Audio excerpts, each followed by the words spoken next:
The surrender came faster than anyone expected. Within 12 hours of the Damocles Array demonstration, every alien species in the coalition was frantically trying to contact Earth. The proud Vorthan Empire that had started the war by demanding human submission now begged for mercy through quantum communicators. Supreme Commander Thex Vul of the Nexari appeared on the emergency communication screen first. His spider-like form trembled as he spoke to President Lee Min-ho from his home world, where artificial earthquakes still spelled out human messages in the capital city. Great leader of humanity, he said, using titles that would have been mocking yesterday but now carried desperate respect.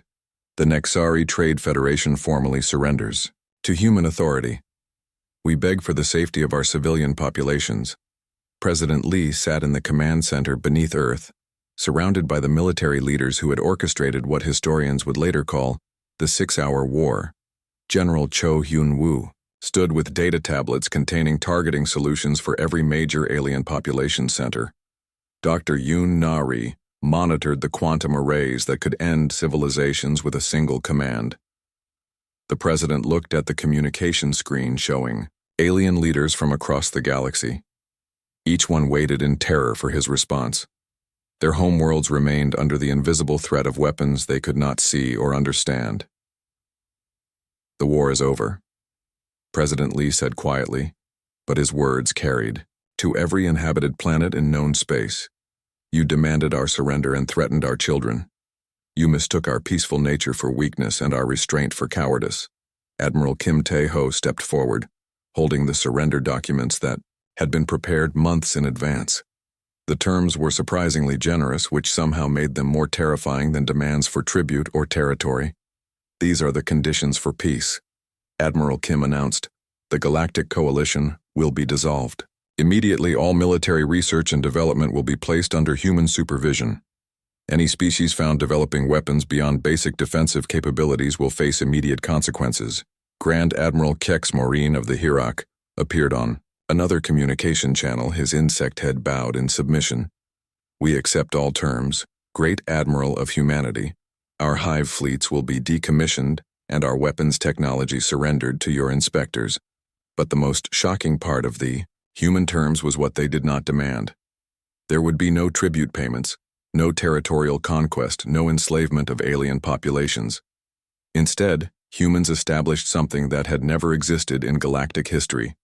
A permanent peace enforced by overwhelming technological superiority. Commander Yang Hai-wan received her new assignment as the first director of galactic peacekeeping. Her headquarters would be a massive space station built at the center of the galaxy where representatives from every species would work together under human oversight. The monitoring systems we are installing, she announced to the assembled alien leaders, are not military bases. They are research facilities where your scientists will work alongside human researchers to develop technologies for exploration, medicine, and terraforming. Rather than warfare, Dr. Park Yoon-ji explained the quantum surveillance network that would watch over the galaxy. Every star system would have monitoring devices that could detect weapons development long before it became a threat. The same technology that had threatened alien homeworlds would now protect them from each other. Any species that attempts to restart military development, she said, will find their star system quarantined by devices that can collapse local spacetime if tampered with. This is not a threat. It is a promise. The aliens discovered that human generosity was more frightening than human cruelty. The species that could have enslaved the galaxy instead chose to guide it toward peace. They established trade networks that benefited everyone, research programs that advanced all civilizations, and exploration missions that opened new worlds for colonization. Captain Lim Seong-ho commanded the first mixed-species exploration vessel where human officers worked alongside alien crew members. His ship, the New Harmony, carried scientists from 12 different species on missions to map unknown regions of the galaxy. What terrified the aliens most was how quickly humans forgave their former enemies. The same species that had demonstrated the ability to end civilizations now welcomed alien students into their universities, alien workers into their colonies, and alien families into their communities. Teacher Park Min-young, who had manufactured explosives during the war, now taught alien children alongside human students in schools that had been rebuilt on New Sol. The Vorten youngsters learned human poetry, while human children studied alien mathematics. Dr. Bei Young-mi continued her biological research, but now worked with alien scientists to develop new medicines and food crops. Her laboratory that had once created weapons now produced treatments for diseases that affected multiple species. The galaxy learned to prosper under human guidance, but the lesson of the 6-hour war was never forgotten. Every alien species understood that their peaceful human neighbors possessed weapons that could reach across space and time, to touch any world at any moment. President Lee addressed the first session of the new Galactic Council from Earth, his image transmitted to every inhabited world in known space. Behind him stood the human leaders who had demonstrated that peace was not weakness but a choice made by those strong enough to enforce it. "We offered you friendship," he said, "and you responded with threats of conquest. We showed you our best qualities and you saw them as signs of weakness. This was your mistake, not ours." The president gestured to the holographic display showing human colonies thriving alongside alien settlements, research stations, where mixed crews worked together, and trade routes that connected species that had been enemies only months before. "Are not your conquerors?" President Lee continued, "We are your guardians. The most dangerous predators are the ones who choose not to hunt until they have no other choice. When that choice was taken from us, we showed you what humans do when survival is at stake." General Cho stepped forward with the final piece of human policy. "The weapons that ended this war will remain active and ready. Any species, any government, any group that threatens galactic peace will discover that humans do not fight wars to win them. We fight wars to ensure they never happen again." The new galactic government established research colonies on uninhabited worlds, where scientists from every species worked together to unlock the mysteries of the universe. Trade flourished as humans shared their technology freely. Art and culture blossomed as different civilizations learned from each other. But beneath the prosperity and cooperation, every alien species remembered the demonstration of human power. The species that had given them medicine philosophy and advanced technology had also proven they could end worlds with weapons their enemies could not even detect. Commander Kang Soo-bin now served as military advisor to the Galactic Peacekeeping Force. Her job was to ensure that the weapons of the 6-hour war would never need to be used again. She monitored communications, watched for signs of military development, and maintained the quantum arrays that could reach anywhere in the galaxy. Peace became permanent, not because aliens loved humans, but because they finally understood what humans had been trying to tell them from the beginning. The most dangerous species were the ones who chose mercy over violence until mercy was no longer possible. The galaxy had learned to fear human kindness because it understood what lay beneath that gentle surface. The species of apex predators who had climbed to the top of the food chain on one of the most dangerous planets in the universe had decided to use their claws to protect rather than destroy. And that protection would last as long as no one was foolish enough to mistake human peace for human weakness ever again. The news of New Sol spread through alien space like wildfire, but instead of fear, it brought rage. The Galactic Coalition had lost an entire fleet to what they still believed was a primitive species. Supreme Commander Thex Vul of the Nixari Trade Federation slammed his clawed hand on the holographic display showing the wreckage around New Sol. "This is impossible," he hissed to the assembled alien leaders. "One human agricultural world cannot destroy 300 Vorthen warships. The reports must be false." But the reports were true, and they kept coming. Human colonies across the galaxy were not just defending themselves, they were winning battles against impossible odds. The Hirak swarm fleets found mining worlds that turned asteroid belts into guided weapons. The Zentari discovered that human research stations could jam their navigation systems across entire star systems. Grand Admiral Kex Morin of the Hirak looked at his tactical displays with growing alarm. 67 of our hive ships were destroyed at the Titan mining colony. The humans used the planet's rings as a weapon system. Each piece of ice and rock became a guided missile. The alien coalition realized they needed to end this war quickly before more fleets were lost. They gathered the largest military force in galactic history. 3,000 ships from 12 different species, all focused on one target: Earth itself. Admiral Kim Tae-ho stood on the bridge of his flagship, the battleship Incheon, watching the massive alien armada approach through the outer solar system. His weathered face showed no fear, even though Earth faced the greatest threat in human history. "Sir," reports Captain Park Seo-jin, "the enemy fleet will reach Mars orbit in 6 hours. They have planet-cracking weapons from the Nexari and swarm tactics from the Hirak. By every calculation, we cannot win this battle." Kim smiled grimly as he studied the tactical displays. The aliens saw only Earth and its small defensive fleet. They had no idea what humans had built in the centuries since leaving their homeworld. "Activate the belt protocol," he ordered. "Send the signal to all stations." What the aliens did not know was that humans had spent 200 years converting the asteroid belt into something far more dangerous than a simple minefield. Every piece of space debris larger than a marble had been fitted with tiny engines and guidance systems. When the alien fleet triggered the first belt mine, it began a cascade reaction that turned the entire asteroid belt into an intelligent weapon system. Millions of guided projectiles launched themselves at enemy targets, each one learning from the movements of alien ships.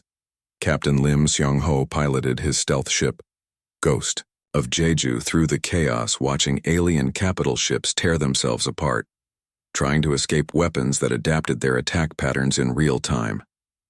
The humans had weaponized entropy itself, creating devices that became more deadly with each. Used the Zentari flagship Doom of Stars, tried to use its point defense systems to destroy the incoming asteroids, but found that the weapons learned from each successful interception.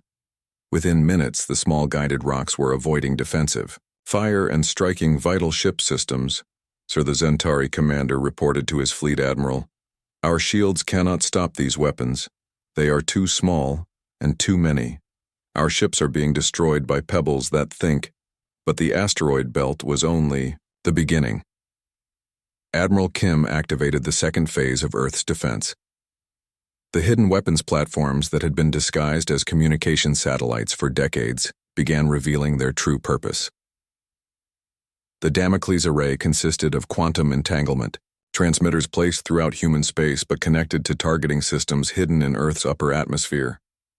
When Dr. Park Yoon-ji activated the array from her underground bunker beneath Seoul, every alien homeworld suddenly experienced localized disasters. On the Vorthan home planet, Vex Prime artificial earthquakes began spelling out words in the ancient Vorthan language: "Surrender, or watch your children burn."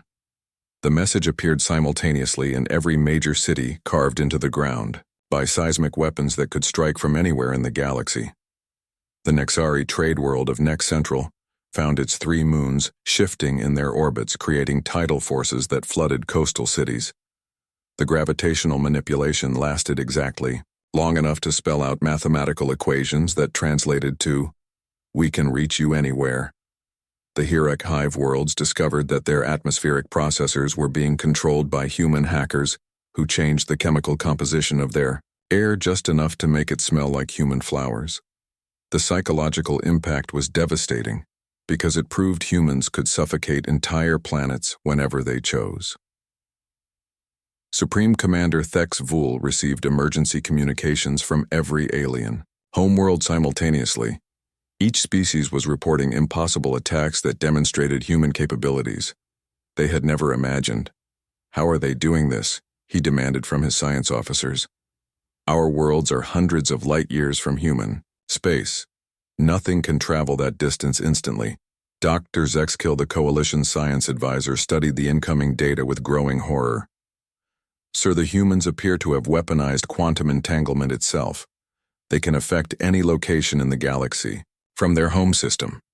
The distance means nothing to their technology on Earth." Admiral Kim watched the alien fleet begin to break apart as commanders received desperate messages from their home worlds. The carefully coordinated attack dissolved into chaos as each species tried to protect their own planets. The Vorthan ships turned to race back to Vex Prime. The Hirak swarms abandoned their attack formations to defend their hive worlds. The Nexari vessels simply stopped moving as their commanders tried to comprehend weapons that could reach across space and time. Captain Yang Haiwan reported from her monitoring station, "Sir, alien fleet cohesion has collapsed completely. They are retreating to their home systems, but our quantum targeting Arrays are maintaining locks on every major population. Center President Lee Min-ho appeared on the main communication screen from the underground command center.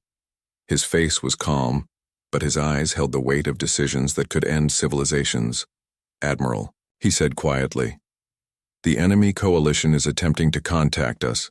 They want to discuss surrender terms."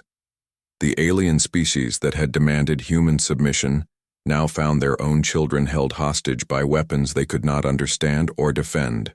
Against the Damocles array continued its demonstrations, showing that human technology could manipulate gravity weather patterns and atmospheric composition on any world in the galaxy. Dr. Park reported from her control station. "Sir, we have established quantum locks on 437 major alien population centers.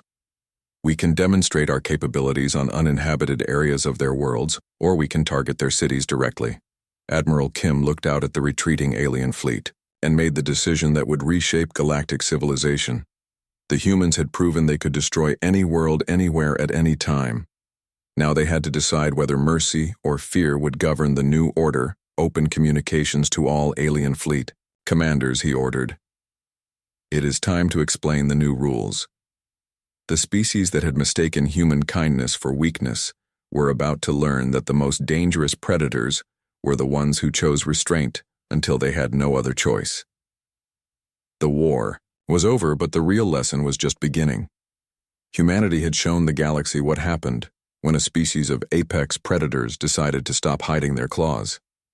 The aliens would never again mistake peace for weakness, because they had seen what humans could do when they chose to hunt. The 30-day deadline passed like a countdown to disaster across the galaxy.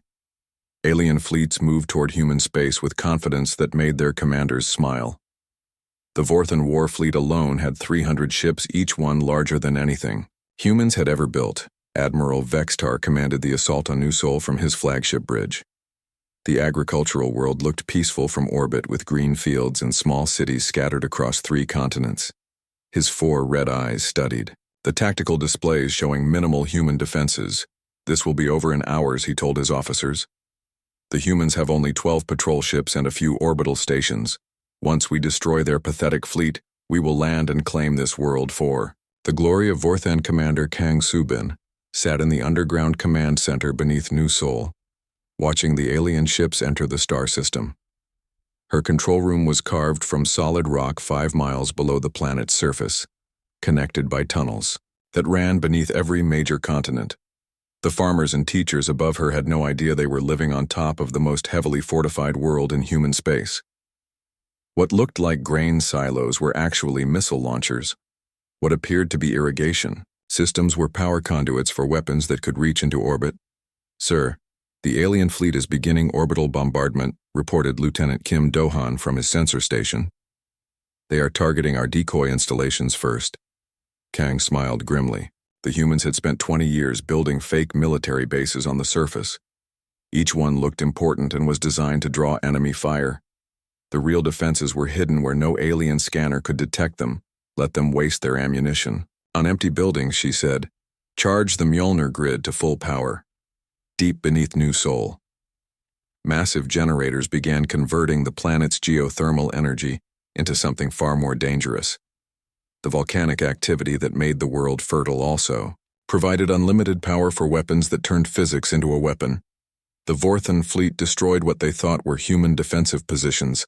Their energy beams carved smoking craters in empty fields and reduced decoy buildings to ash. Admiral Vextar watched the destruction with satisfaction.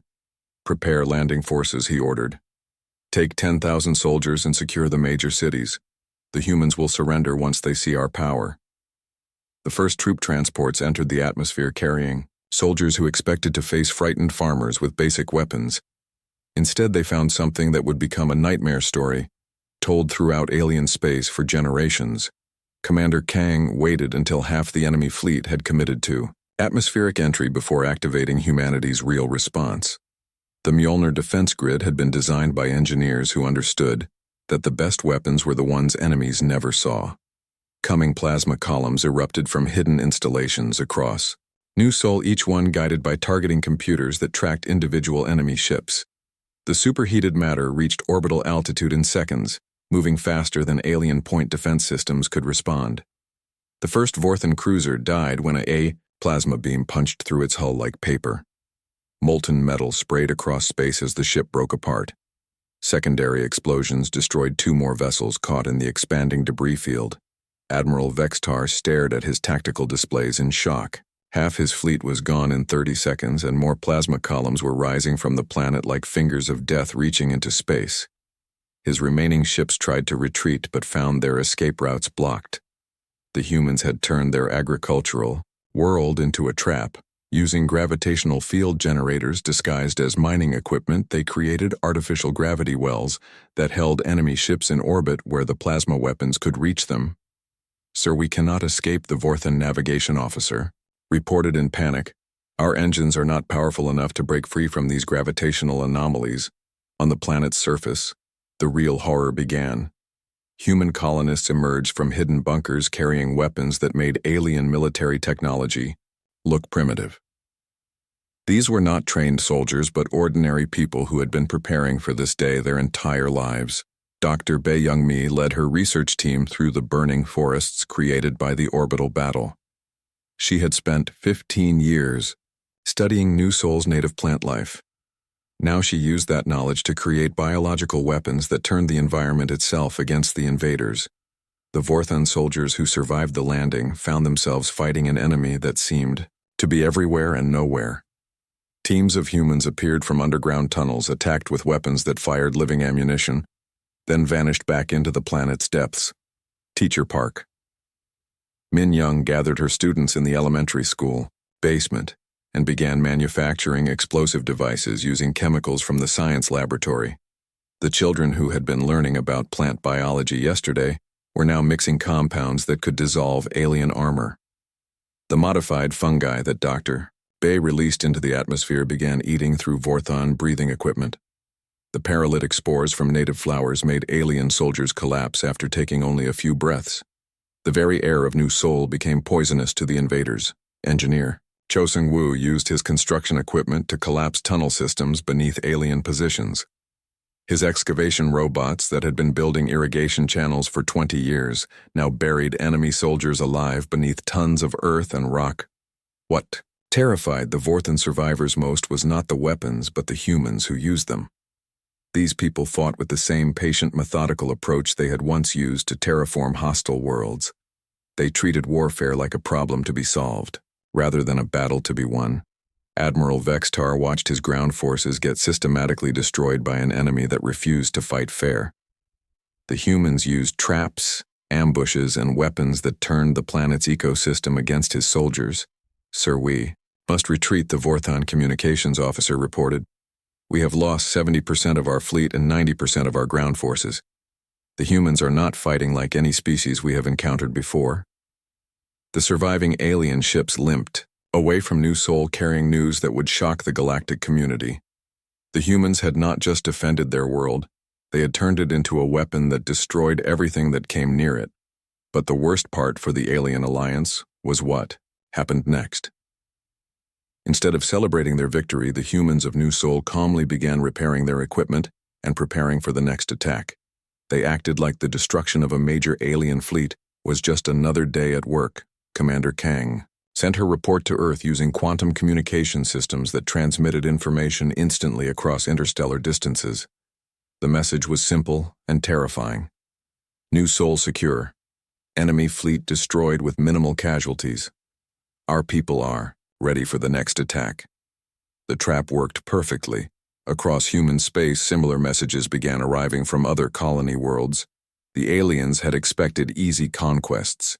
Instead, they found fortified planets defended by people who had spent generations preparing for exactly this kind of war. The species that had survived ice ages and world wars was reminding the galaxy why they had never been truly conquered.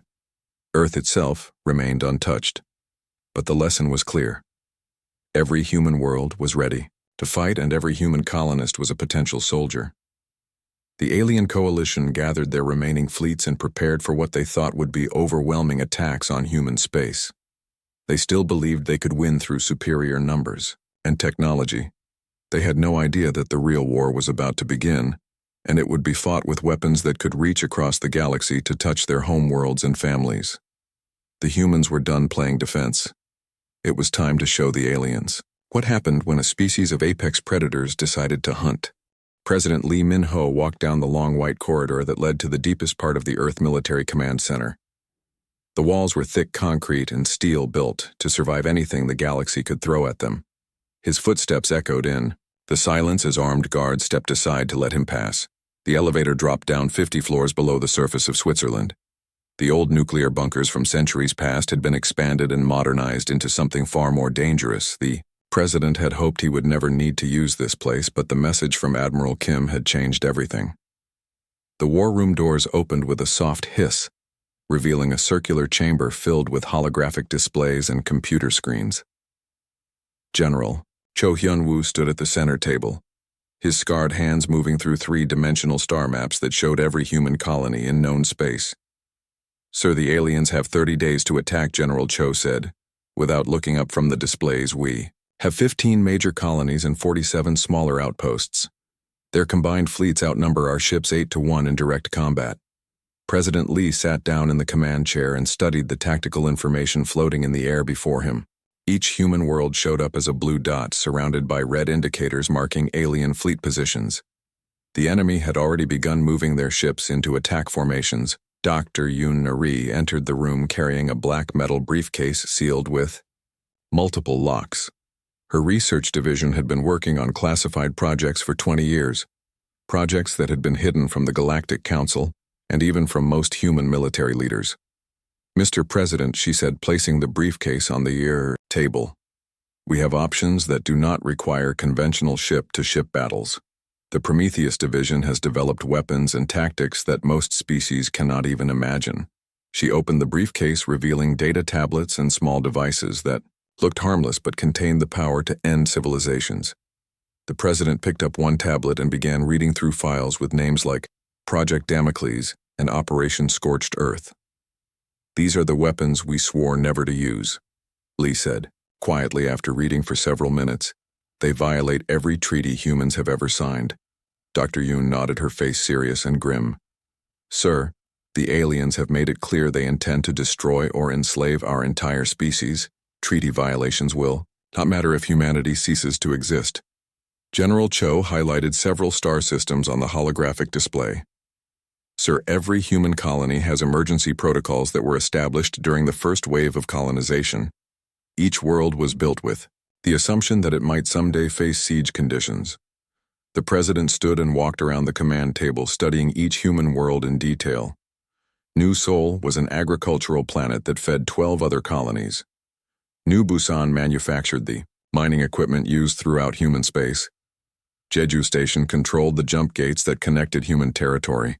What the aliens do not know, General Cho continued, is that every colony has hidden defenses, systems that have been disguised as mining, equipment, farming tools, and research stations.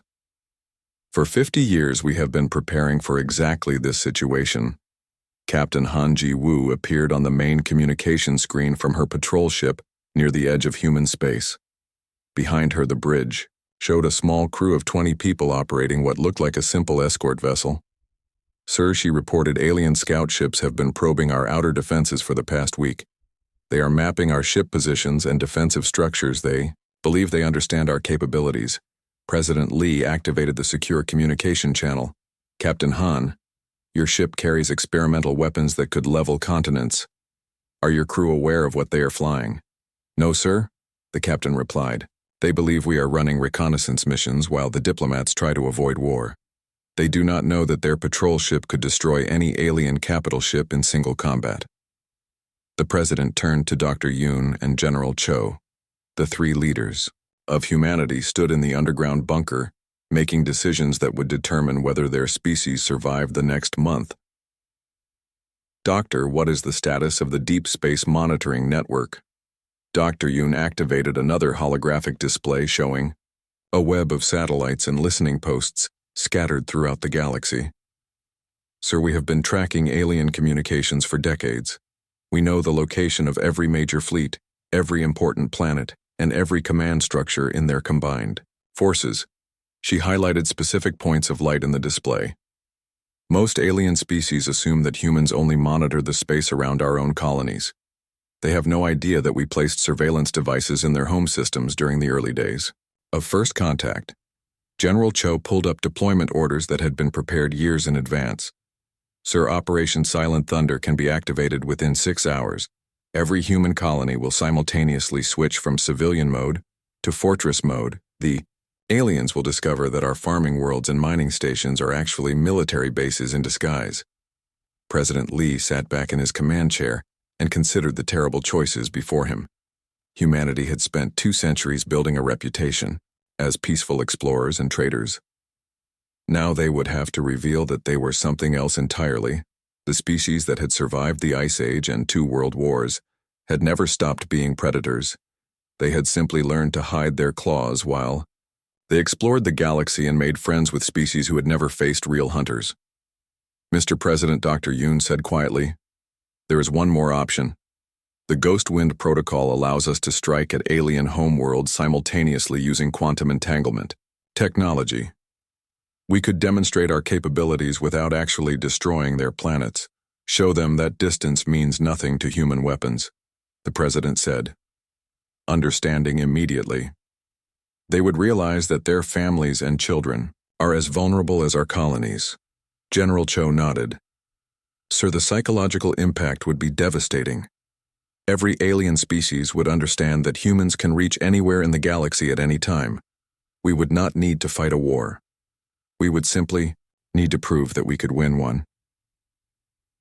The president walked to the window that looked out over the Swiss mountains. Snow-covered peaks stretched to the horizon. Peaceful and beautiful Earth looked like a world that had never known war, but beneath the surface human engineers had built weapons that could crack planets and soldiers who remembered how to fight without mercy. "Activate all protocols," President Lee said finally. "Tell every colony commander to prepare for siege conditions. Tell our fleet captains to reveal their true capabilities. Tell Dr. Park to begin final preparations for the Damocles." Eraser General Cho asked, "Are we really prepared to show the galaxy what humans are capable of when we have no choice?" President Lee looked at the star map showing alien fleets moving toward human space. The enemy believed they were about to crush a weak species that had gotten lucky with faster-than-light travel. They had no idea they were approaching the descendants of apex predators, who had climbed to the top of the food chain on one of the most dangerous planets in the galaxy. The aliens wanted to see what humans do when cornered. The president said, "They are about to learn that the most dangerous predators are the ones who choose not to hunt until they have no other choice." Within hours, secret messages began flowing to every human colony and military unit. Weapons that had been disguised as civilian equipment started coming online. Soldiers who had pretended to be farmers and miners began preparing for battles that would be remembered for centuries. Captain Lim Seong-ho received orders to take his stealth ship to the edge of alien space. Dr. Park Yoon-ji began final calibrations on satellite weapons that could reach across interstellar distances in real time. Commander Kang Subin started charging the planetary defense systems that could turn worlds into weapons. The galaxy had 30 days to discover what happened when humans stopped pretending to be harmless. The giant metal doors of the Galactic Council chamber opened with a loud hiss. Admiral Kim Tae-ho walked in slowly, his black military uniform clean and pressed. His face showed no fear, even though he was surrounded by aliens who wanted to destroy his people. The chamber was huge, bigger than any building on Earth. The ceiling stretched up so high it disappeared into darkness. 12 different alien species sat around a massive round table. Each one looked different and strange, but they all had the same angry look in their eyes when they stared at the human Kim. Tae-ho had gray hair and deep lines around his eyes from years of military service. He had fought in 3 wars before humans ever left Earth, but nothing had prepared him for this moment. His aide, Captain Park So-jin, walked beside him, carrying a leather briefcase full of papers that nobody would read. The Vorthan High Commander stood up from his chair. He was 8 feet tall with 4 red eyes and skin like black metal. His voice sounded like grinding rocks when he spoke. "You are late, human. The talk should have ended hours ago." Kim sat down in the single chair, meant for humans. It was smaller than all the others and placed far from the main table. This was meant to make him feel weak and unimportant. Instead, he crossed his legs and waited. The Nexari trade representative slid a datapad across the smooth table. Her species looked like giant spiders, but wore expensive jewelry on every limb. She tapped the pad with one sharp claw. These are our final terms. Your species will leave all colonies beyond your home system immediately. You will surrender 60% of your military ships to our combined fleet. You will pay tribute of rare metals and food, supplies every year for the next century. Kim picked up the data pad and read it slowly. His face did not change, but Captain Park noticed his commander's knuckles turn white as he gripped the device. The Hirak ambassador buzzed his wings impatiently. His insect-like head tilted as he spoke in a high whining voice. Your people are weak. You have been in space for only 200 years. We have ruled the stars for thousands. Your technology is primitive. Your ships are slow. Your weapons are toys. Aliens around the table made sounds of agreement. The Zentari delegation clicked their claws on the metal surface.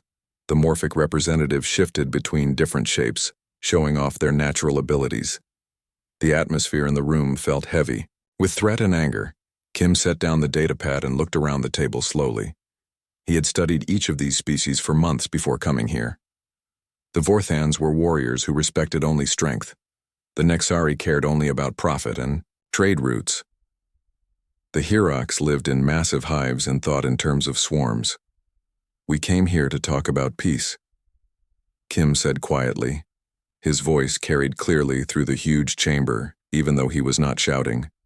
We offered to share our medical, technology, our farming methods, our music and art. The Vorthan commander slammed his fist on the table. The sound echoed like thunder. Your offers are worthless. We do not need your primitive medicine. Our worlds produce more food than yours. Your entertainment is boring.